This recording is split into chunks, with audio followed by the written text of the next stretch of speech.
do I cash out at 43 or do I stick with it and just keep building this empire? So they're offering you like what, $20 million? 21 million to walk away, and most equity firms want you to work 2 years. You know how that works. Yeah. And this one, because I have it set up so well, and like I said, the team I have is, I mean, absolutely strong team, and they just take on any challenge. These guys see that, and they're willing to just pay me, walk away, and then pay me rent on my building, and just, you know, write me off. But the catch is the previous owner that I bought out was a really good guy, and he knew that I was a Dave Ramsey fanatic, and so instead of you know, going into the bank and borrowing multi-millions of dollars, he worked with me and allowed me to pay him 3% of the gross yearly, and I owe him 4 more years of that. So his payout would be about 1.3 million of that. So, you know, I would become somewhere around 19.7, you know, 19 and some change. You know, those teachers are right. You didn't make much of yourself.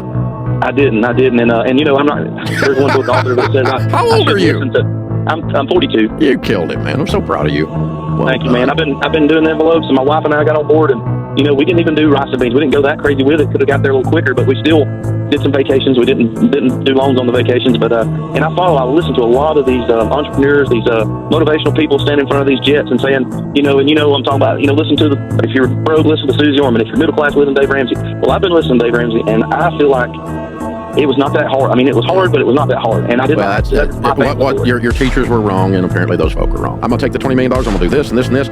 I'm going to take the $20 million and do nothing is a stupid idea. Sure. That's not going to work for you because you're not a guy who does nothing. Yeah. It won't work. I had a buddy of mine sold out a whole series of stores he had built at 32 years old. He put almost as much as you're talking about in investments at 32, and he was a big bass fisherman. He went bass fishing and got fat.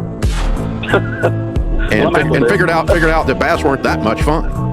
Yeah. You don't get in the boat often enough, apparently. But so I mean, he lasted about 5 years, and he went back out there and started buying stuff again, and went back in business, and then he closed that business and opened another business. He's a serial entrepreneur, is what he is. So, but the point of the story is that doing nothing is a bad plan.